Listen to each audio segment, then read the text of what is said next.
The latest Pompey news, updates every day from the Pompey Sound news desk. John Messino is addressing the problem of the injuries being coped with by Harvey Blair and Jacob Farrell.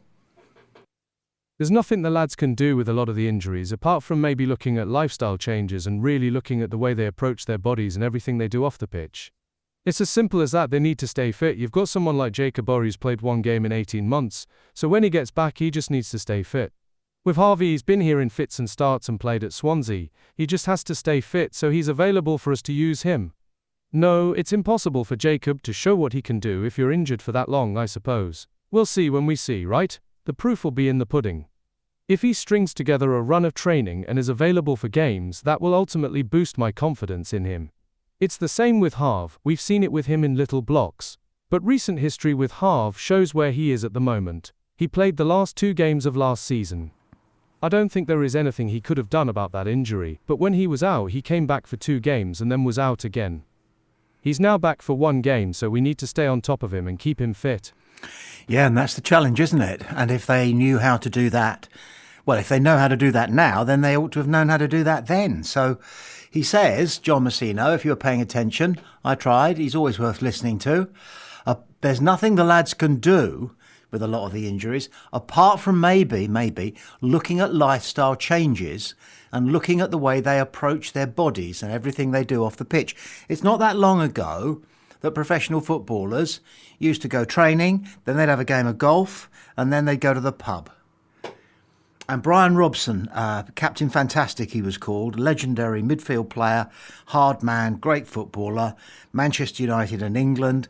He revealed after his career was over that he used to drink 8 pints every single evening, except Friday, if they got a game on Saturday.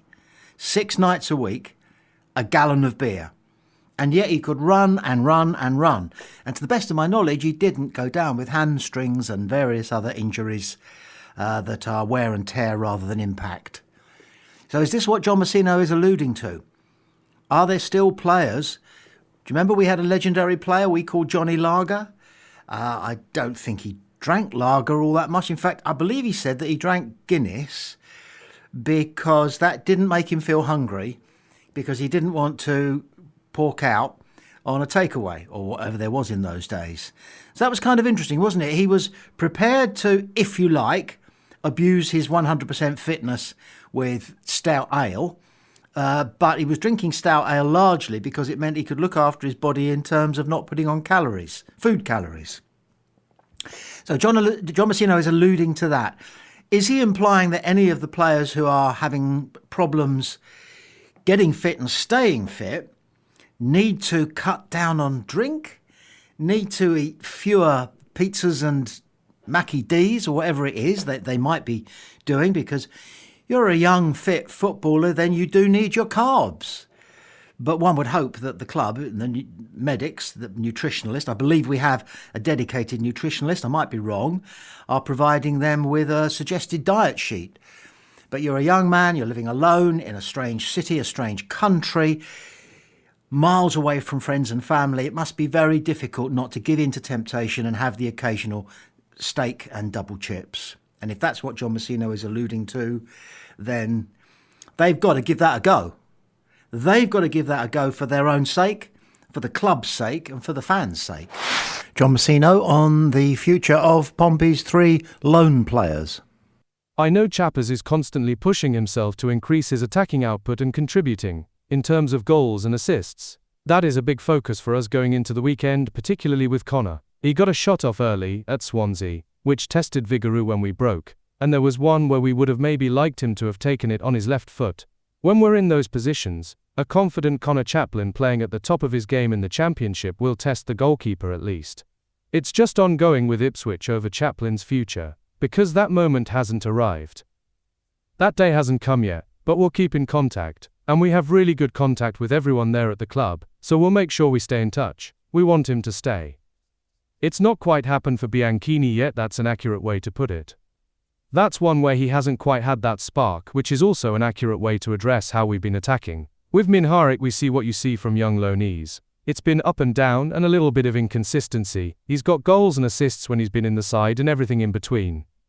It's a pretty normal place to be with Min Hyuk.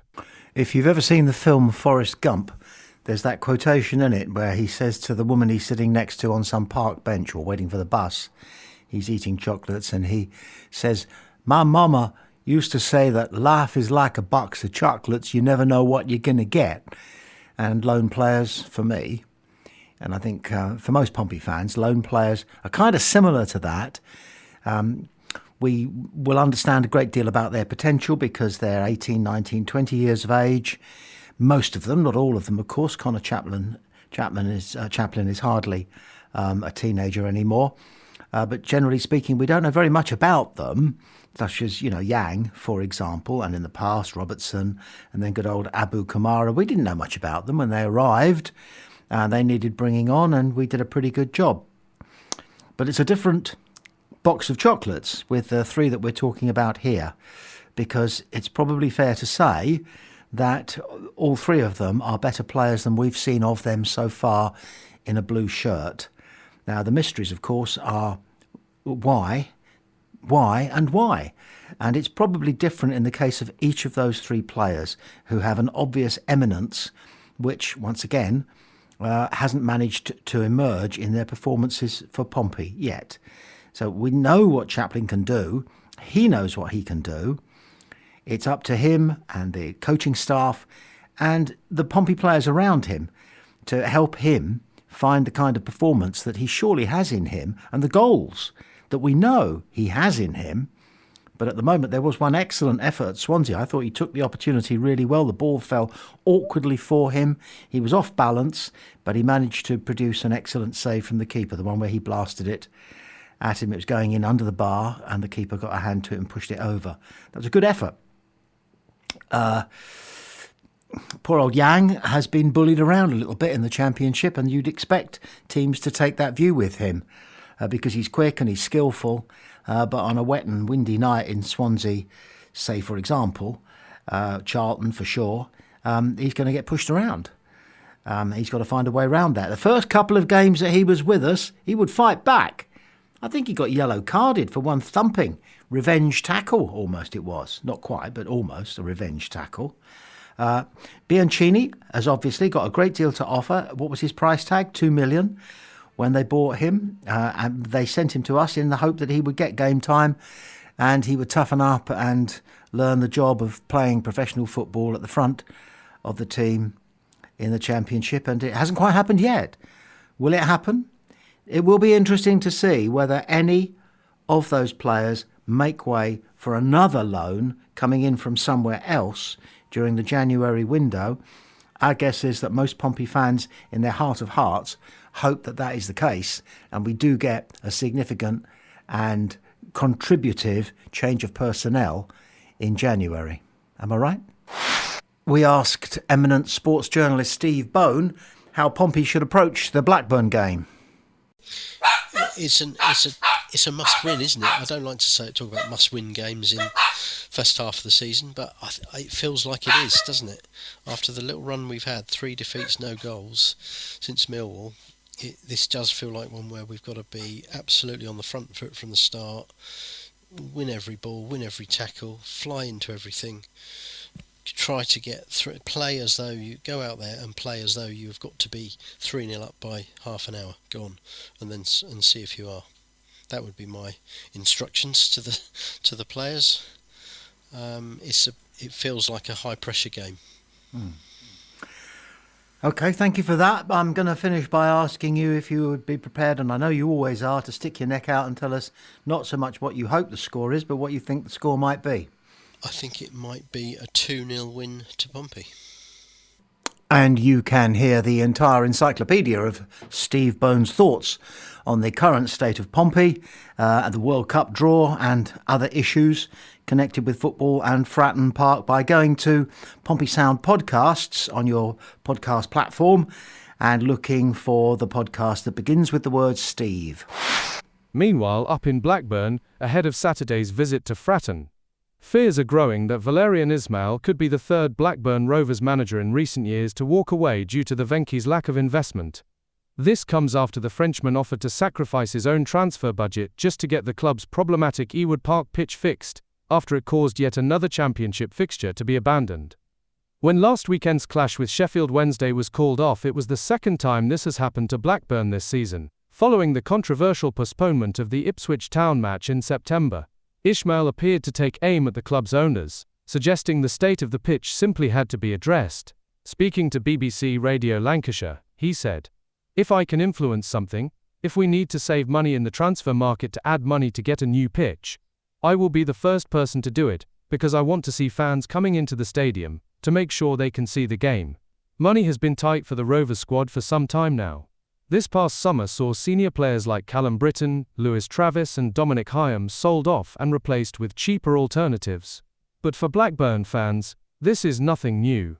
Former head coaches Jon Dahl Tomasson and John Eustace both left the club for similar reasons tied to the owner's ambition or lack thereof. Could Ismail be the next to go? While it's great to hear a manager speak with such passion, FLW's Rovers fan pundit, Simon Middlehurst, points out that it should never have come to this in the first place. "I think it's a really good comment to make. It shows he's willing to help the club out and, back the fans and back the squad," Middlehurst told FLW. But at the same time, he shouldn't have to make those comments. The club should be doing that. The club should be supporting the players as best as possible and sorting the pitch out.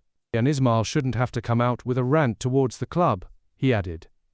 It's not on at all, and it kind of shows there might be cracks there where Valérien Ismail may walk as well. It clearly shows he's not getting the support he thought he was going to get. So yeah, a really weird sort of situation again. Does it look like we could potentially end up losing another manager because of the lack of investment? More than likely that's possibly what's going to happen. A playable pitch isn't a luxury, and the fact that 2 matches have been abandoned this season alone speaks volumes about how neglected the stadium's infrastructure has become. While the Venky's continue to fund the club's annual losses, they remain a distant presence. Day-to-day control in Lancashire is left to their representatives, Suhail Pasha and Rudy Gustadi, who are facing ever-growing criticism over how the club's money is being spent. Ismail is evidently frustrated, and he'd be following a familiar trend. Jon Dahl Tomasson left in February 2024 after expressing his own dissatisfaction with the club's transfer policy. His departure came shortly after the bizarre Duncan Maguire transfer saga, which saw the club pull out of a move, renew it on deadline day, and then watch the whole deal collapse because of a registration issue on their end.